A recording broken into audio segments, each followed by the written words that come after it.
La guerre froide, conflit idéologique, conflit de puissance, introduction. Le monde au lendemain de la Seconde Guerre mondiale. En 1945, les deux principales puissances dans le monde sont les vainqueurs de la Seconde Guerre mondiale, que l'on appelle les grands. Il s'agit des États-Unis, une démocratie occidentale fondée sur le libéralisme, mais aussi l'URSS, Union des républiques socialistes soviétiques, État totalitaire basé sur le communisme. Ces deux puissances vont réorganiser le monde, notamment à partir de deux conférences. La première en février 1945, c'est la conférence de Yalta. La seconde en juillet 1945, la conférence de Potsdam. Lors de ces deux conférences, États-Unis et URSS se partagent l'Europe en zones d'influence.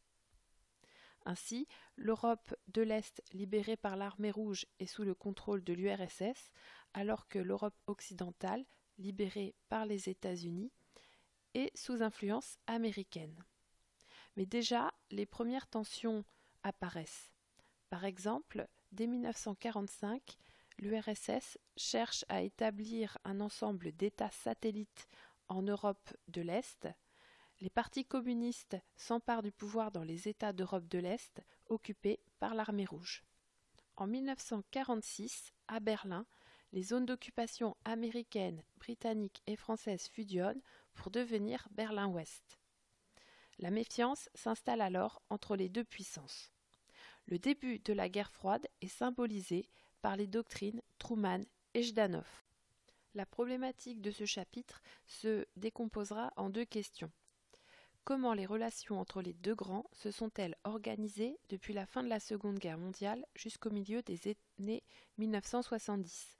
Puis, quelles en sont les conséquences sur le reste du monde? Le plan sera organisé autour de trois grandes parties. Grand 1, un lieu, Berlin 1945-1989. Grand 2, une crise, Cuba en 1962. Grand 3, un conflit armé, la guerre du Vietnam 1964-1973.